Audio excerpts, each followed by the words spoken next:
Week 1 of college football is officially in the books. Week 2 is underway. And we get ready to talk a little more G5 football with Ralph G5 Leary. His top 10 rankings on the other side of this amazing song.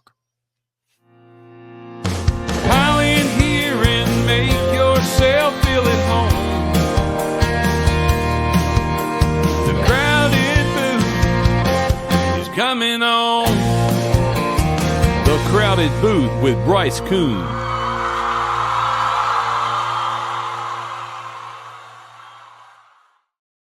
Happy Wednesday morning. We hope you're rocking and rolling with us here on the Crowded Booth. Enjoyed last night's preview show. You're catching all of those episodes there on the platforms as well, whether it's on our podcast platforms or right there over on YouTube. Make sure you like, make sure you subscribe. My name is Bryce Coon. That is Ralph Leary beside me. If they're listening, Ralph, they don't know that I'm beside you, so I've got to say your name there as well.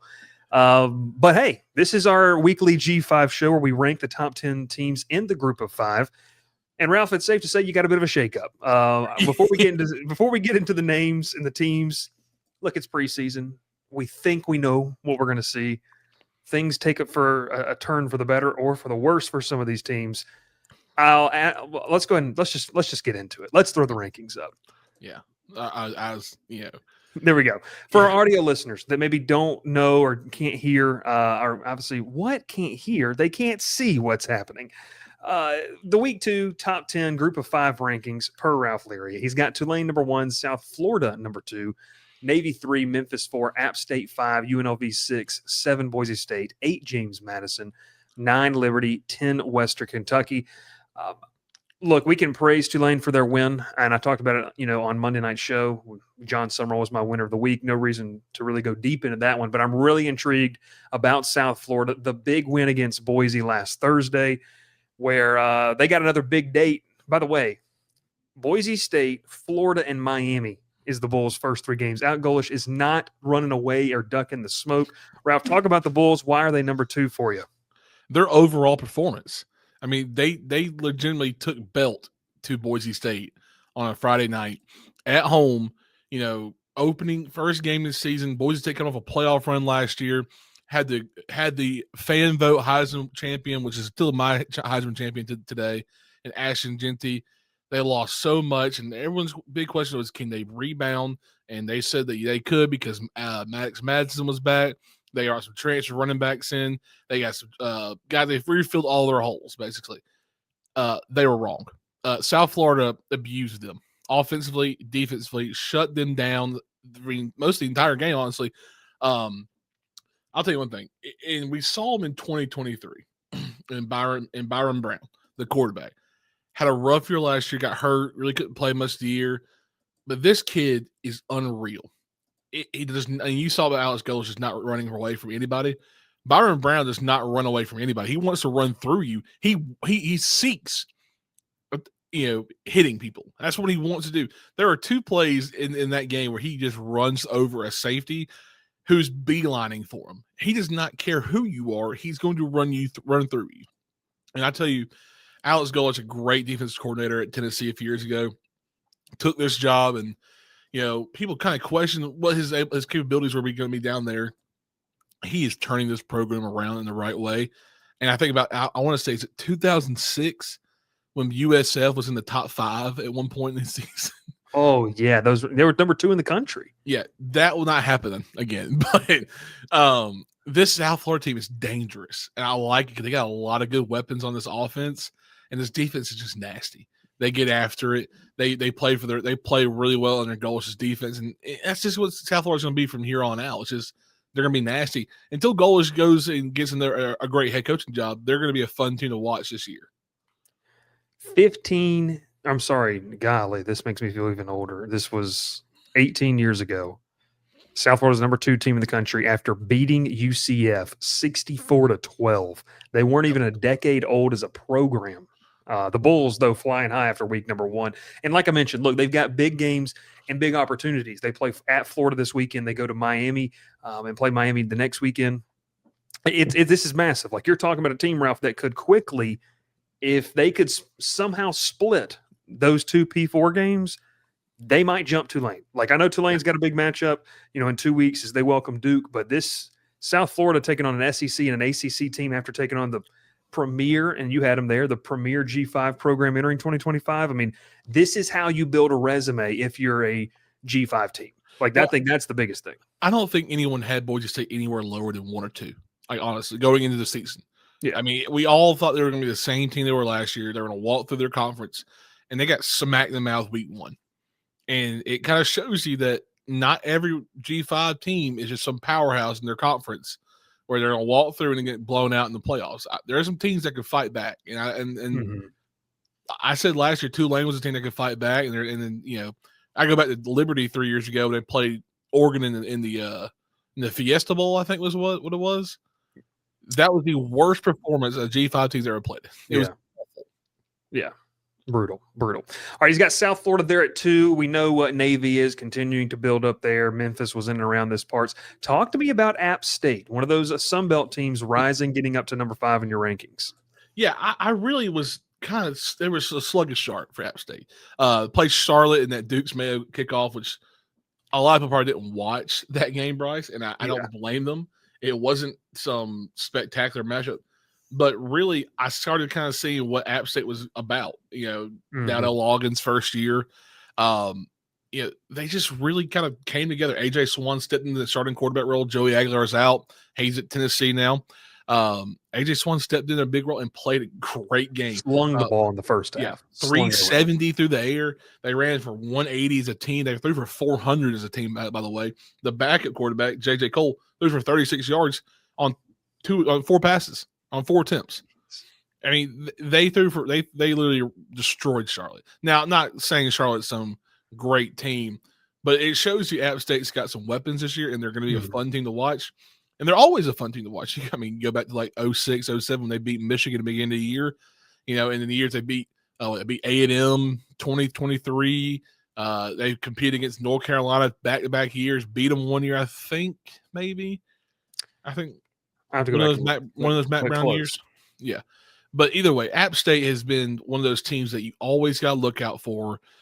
Beginning of the year, they always hit their strides early, but they need to stay, kind of just stay there. And they always try, they peak too early and they end up crashing toward the end of the year.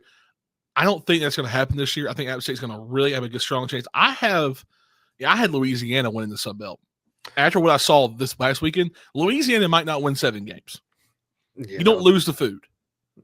Rule number 1, don't lose the food. They lost to Rice. That's an embarrassing loss. Yeah. But I like where App State's at. I like where this program's at. I love when App State's competitive, though. Because I feel like when the Sun Belt has more than one competitive team, it makes it makes the conference championship game more enticing to play for and watch. Because I even when Troy was playing it back-to-back years, they thumped Coastal Carolina and then thumped App State the year after that. I didn't like it. It was fun to watch, but I'm thinking about you really don't want to see that if you're a non-fan of that team. You want to see some competitiveness. Well, and to your point, I was looking at the schedule here, and by the way, App State had lost the previous 2 matchups against North Carolina, but beat them in 2019. But it was that 63-62 game, and then a double or a 4 overtime game a couple years ago. So. Yeah, that's where they sit. App State's schedule, though, by the way, and it sets up kind of like you talked about. They're going to face Lindenwood this weekend, family weekend down there in Boone. Go to Southern Miss, which is an intriguing early Sun Belt matchup on the road. They got to go to Hattiesburg, and then they back that up with a bye week, and they go to Boise State. So you talk about a G5 team challenging themselves. They've got a 3-game stretch where it's at Southern Miss, at Boise State, home against Oregon State. To me, that's going to be interesting before they kind of dive headfirst into conference play. We'll see. I mean, a chance to establish yourself early in the Sun Belt race, and really, with that game at Boise State, still have a chance to establish yourself as one of the premier G5 programs. And for Ralph, if you win those 2 games, you have Southern Miss and Boise State probably rising up from number 5 in the rankings. We talked too much UNLV, so I'm not going to touch on that. Boise State, obviously, you mentioned. Well, they're not out of it. They're still a favorite. Yeah, they're still out. But I'm going to be real with you. I think it's not a foregone conclusion that they're going to be the representative this year anymore. I wanted to talk about the bottom 3 and maybe a couple of teams before we get out of here that you maybe had on the outside looking in. You got James Madison 8, Liberty 9, Western Kentucky 10. Western Kentucky under Tyson Helton is going to sling the ball all over the yard. every single year. They're going to do that. Yeah. Liberty's at 9. James Madison with a prime opportunity this Friday night, I believe. Is it Friday or Thursday? They're playing Louisville, and it's going to be it's not a Saturday game. I know that much. Thursday or Friday. You're right. It's so James Madison, Liberty, Western Kentucky. What is the gap between 8, 9, and 10, and maybe some of the teams that you thought about putting at that spot? I really had to think about it because I wanted to flirt with some fun teams in this, but it's kind of hard to throw an Old Dominion, a Georgia State. Georgia State got embarrassed.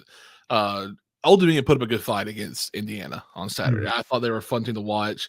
Going this year, they're always going to be a good team. Funny stat: they had the longest tenured coach in the Sun Belt at 6 years. That's crazy. Yeah, that's a funny but awful stat.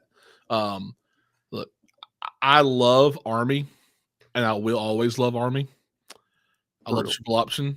It's just a brutal loss to a very, very good Tarleton State team, by the way. Yeah, that's tough look. It is. But between 8, 9, 10, I think there's a few teams. I have Air Force up there. A really good performance on Saturday. They didn't play. They played Bucknell, but just an overall great game. They played well. They scored a lot of points. Only allowed 7. The G5 beginning of the year, it's going to take some time to really kind of see who gets better. I really didn't want to put Liberty at 9. I'll be honest with you. Their performance was hideous. You beat Maine 28-7. You went down 7-0 in the first quarter and a half to Maine. That's bad. That's a bad look at first. And they write off 28 points in a row to win the game. I was not very satisfied with that game. Yeah. Coastal Carolina was one. Got abused by Virginia. I had them possibly covering that 13.5 point spread against Virginia. They looked horrendous. So, yeah. But the gap, and also, by the way, if you didn't see it, the most embarrassing loss of the weekend goes to Middle Tennessee State. Austin Peay. There's some times where you got what's happened in Murfreesboro with Derek Mason. Man? I don't know, but the gap between 8, 9, 10 is there's not. I think West Kentucky's going to rise throughout the year. They're a fun team to watch. I'm getting tired of watching the Conference USA get ran by Liberty. I think West Kentucky's about to win this thing. I think this is their conference this year. Delaware, Missouri State, not going to compete this year. This will take some time for them to really kind of build their programs up. But, outside looking at Air Force was one, kind of a number one. I mean, I'm not going to put my team in there. Troy's not touching top 10 until I see a competitive game going forward. Well, it was competitive, just a little too competitive, I guess. I wouldn't even say competitive, Bryce. It was just bad. Overall bad. Well, let me give you these two teams, because here's two teams that we can end on this discussion that I think I would have, or maybe should be receiving votes, or maybe you could make a case for them sneaking the top 10. Toledo nearly knocked off Kentucky, made life hard for a bad Kentucky team. And then UTSA hung around with Texas A&M for a little over a half. So, man, it's the American has got some interesting teams that could flirt in and out of that. Does Rice get an opportunity to rise up in the rankings? Fresno State with a big, a win over Georgia Southern. I don't think Fresno is very good, but Fresno State dominating, which is impressive out there on the West Coast. So it's going to be interesting. I think the back half of your rankings have the potential to shake up week in, week out. We might just put 3 in, take 3 out, put 2 in, take 2 out. If I had to give you one that another one is Texas State. I think Texas State's a good team year in, year out under a great coaching staff. They put up a lot of points, and they play UTSA this week, Bryce. Ooh, that's a fun matchup. If you don't find the game on your team's playing some nobody. They're playing on ESPN Plus, some SEC Network Plus, and ACC Network. If you don't want to watch that, click over to that game. It's going to be a fun one. It'll kind of decide who hits this. The winner of that game is making this top 10. I'm just going to tell you right now, because if Liberty struggles again, I'm throwing them out. That's all I'm going to tell you right now. You're saying the winner of UTSA Texas State will be in your top 10 next week? 100%, because that's a team that is going to be competitive in their conference. I mean, UTSA. I feel like is that quarterback still there? Has he been there for years? Frank or whatever his name was. No, he's not. Frank Harris. Griff Traylor is a great coach. It's a crime that he is not a Power 4 coach. Yeah, I know what job is going to hire him first, though, and it's because he's been hired 14 times in my NCAA dynasties, and it's Oklahoma State. Oh, when Gundy finally decides to step down, hang it up, I think Jeff Traylor's their first call, 100%. I don't think why he wouldn't. I mean, that's the one guy who's been just coaching for so long, dominating and close to you. He knows the area, got the recruits from there. He can get you some wins at Oklahoma State now. And knows the recruiting area too. Former high school coach in Texas, and has good ties still. And look, I mean, has UTSA in a hotbed down there in San Antonio where they're competitive. If UTSA has a good year this year, shout out Matthew Bruni. He and I were talking about this. He said if they have a good year this year, last year's bad season looks more like a blip than a trend. And I think that's something for the Roadrunners there too. But throw them up there one more time. And we've got Tulane, South Florida, Navy, Memphis, App State, UNLV, Boise State, James Madison, Liberty, and Western Kentucky as your top 10. Like Ralph said, a couple of those teams receiving votes. We'll see kind of where they match up kind of going forward. But to join that and more of the conversation, make sure you join the Discord. They're down with the link below. G5 Leary, once again, going to give us, I guess, Thursday morning. Ralph, you're going to be giving us your 3 games to watch. How did your 3 games to watch this past week pan out? They turned out to be pretty good ones? Yeah, well, I had South Florida and Boise State's won. Tulane Northwestern was on there, I think. Tulane put BTA. Yeah, and I Bryce, I can't. Oh, Southern Miss and Mississippi State was the other one. And that's and 34-17 finals. So look, I thought I told you, and I told Will, I had that game as an upset possibility. And I want to say this to any Mississippi State fans who watch this: I'm very happy that Mississippi State played the way they did, because I want Lebby to do well there. I've said it 1,000 times. I want Lebby to do well at Mississippi State because I want him to have a chance to be a head coach. Yeah. And the performance, it was a little shaky, but overall I thought was really well played. I think they gave them a pretty good run. They did.